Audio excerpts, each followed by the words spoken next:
I think it's likely that we're going to be in a recession. And the question really, recession is, a line at zero you get, and then, sort of 2 quarters in that. And I think right now it's close call and it's probable.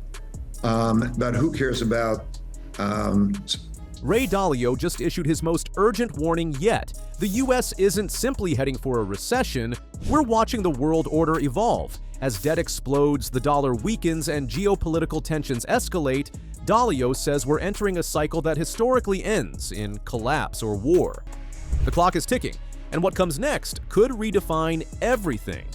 Right now, countries around the globe are abandoning the dollar. India is dealing directly with Russia. China is challenging American dominance. And here at home, we're printing money like there's no tomorrow, with debt levels not seen since World War II. Welcome to what Dalio calls dangerous territory. And if you think this is just another market cycle, think again. To understand where we're heading, Dalio takes us back to 1971. Picture this. A young Ray Dalio is clerking on the floor of the New York Stock Exchange when President Nixon delivers a shocking announcement. America will no longer convert dollars to gold. Dalio thought the markets would crash. Instead, they soared. Why? Because he'd never experienced a currency devaluation. But here's the kicker. Roosevelt did the exact same thing in 1933. Same announcement. Same market reaction. History doesn't repeat, but it rhymes. And according to Dalio, we're about to hear that rhyme again, only this time, the stakes are much higher. The parallel is striking. In 1945, America held 80% of the world's gold, produced half of global GDP, and had a monopoly on military power. We wrote the rules. We created the world order. The UN is in New York. The World Bank and IMF are in Washington. The dollar became the global reserve currency. But empires rise and fall. The Dutch did it, the British did it, and now Dalio warns it's America's turn. According to Dalio, we're not in one conflict, we're in 5, and they evolve in a terrifying sequence. First comes the trade war. Check, we've been there since 2018. Then the technology war. Check, just look at the semiconductor restrictions and the battle over 5G. Next, the geopolitical influence war. Check, from the South China Sea to Ukraine, spheres of influence are being redrawn. Fourth is the capital war. Check, we're weaponizing the dollar through sanctions, and other nations are finding ways around it. Finally, and this is where Dalio's warning turns ominous, comes the military war. And with Taiwan tensions escalating, we're dancing dangerously close to that edge. Throughout history, economic warfare has preceded military conflict. When nations run out of money, when debts become unbearable, when currencies collapse, that's when the shooting starts. Let's talk numbers. The US government is spending vastly more than it earns. Social programs, defense spending, environmental initiatives, the bills keep piling up. And how do we pay for it? We print money, lots of it. Dalio explains it simply.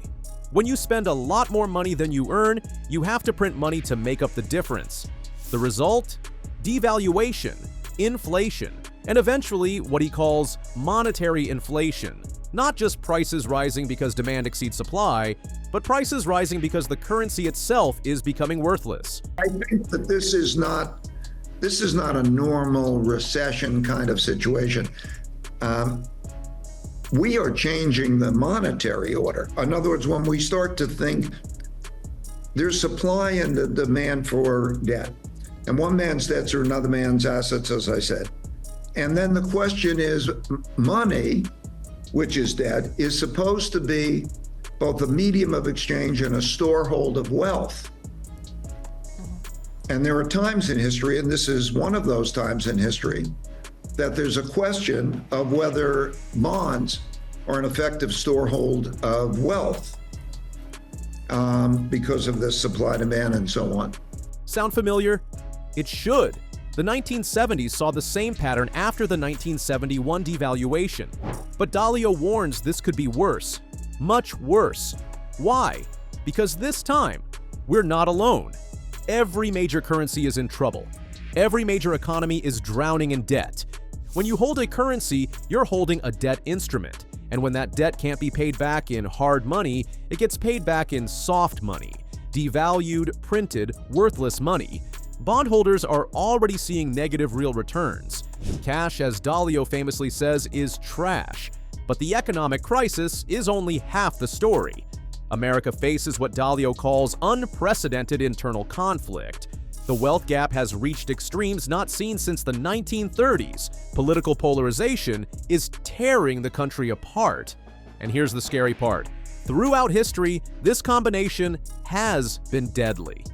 Dalio doesn't mince words. We could be heading for a type of civil war, not necessarily with guns and armies, but a breakdown of the rule of law, states ignoring federal mandates. The Supreme Court's authority was questioned. The Constitution itself is under threat. He puts the odds at 40% and rising. Think that's alarmist? Consider this. In the 1930s, 4 major democracies chose to become dictatorships when internal conflicts spiraled out of control. When the middle disappears, when compromise becomes impossible, when winning matters more than the system itself, that's when democracies die. We're entering what Dalio calls a paradigm shift, a complete transformation in how we think about money, power, and prosperity. For 40 years, we've lived in a world of low inflation, cheap debt, and American dominance.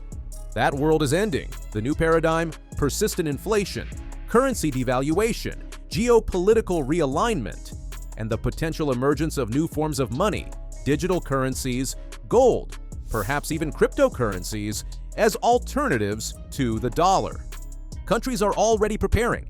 Russia and China are building alternative payment systems. India is conducting trade in rupees. The BRICS nations are exploring a common currency. The dollar's monopoly is cracking, and with it, America's ability to project power through economic means. Dalio's most chilling observation: we're following the 1930s playbook almost perfectly. The parallels are haunting. Massive debt is overwhelming the system just as it did then. Wealth inequality has reached the same dangerous extremes. And political extremism is flourishing on both left and right. Economic nationalism is replacing free trade. Protectionist walls are going up, and currency wars are raging. The exact sequence that preceded military conflict in that dark decade. But here's what makes our situation even more precarious. Unlike the 1930s, we live in a nuclear age where conflicts can escalate beyond anything our grandparents could imagine. And unlike then, today's global economy is so interconnected that a collapse wouldn't devastate just one region. It would trigger an instant worldwide catastrophe. While America struggles with debt and division, China is rising. Since 1984, Chinese per capita income has increased 27-fold. They're now the world's largest trading partner for most countries. They're the biggest international lender, and they're building an alternative to the Western financial system. Dalio, who's been investing in China for decades, offers a nuanced view. China doesn't necessarily want to destroy the current order. They want their place in it. But if pushed, if cornered, if threatened, they have the capacity to create their own order. And increasingly, other nations are willing to join them. The confrontation over Taiwan could be the trigger. Dalio warns it's the most likely flashpoint for military conflict. And unlike past conflicts, this wouldn't be a regional war. It would transform the entire global system.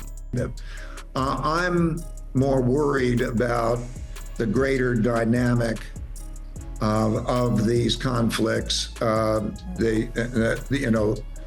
worried about more serious issues. So where does this leave us? Standing at a crossroads that will define the next century, Dalio identifies 3 critical questions that will determine whether we navigate this crisis or succumb to it. First, the effectiveness of America's sanctions, our primary economic weapon, is being tested like never before. If nations successfully circumvent these measures, we lose our most powerful tool short of military force. Second, the dollar's reserve currency status hangs in the balance. Without it, our ability to print our way out of problems evaporates overnight, leaving us vulnerable to the same currency crises that have toppled lesser powers. And third, the global alignment question looms large. Are we heading toward a divided world of competing blocs? Or will a new multipolar order emerge from the chaos?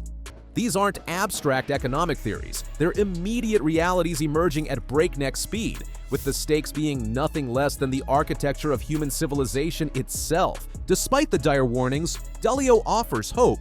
Humans have faced these cycles before. We've survived. We've adapted. We've eventually prospered, but only when we've made the right choices. The choice is simple: cooperation or conflict, reform or revolution, evolution or collapse. History shows that empires don't have to fall violently. They can transform, adapt, share power, and find new equilibrium. But it requires wisdom, compromise, and the courage to change.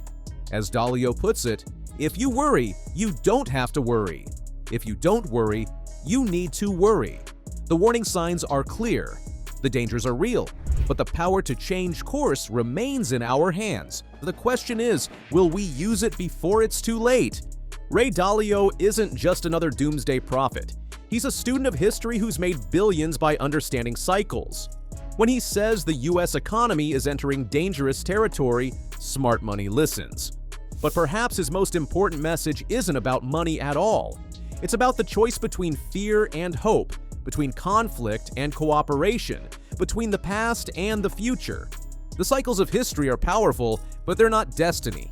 We can break them, but only if we understand them first. And time, Dalio warns, is running out.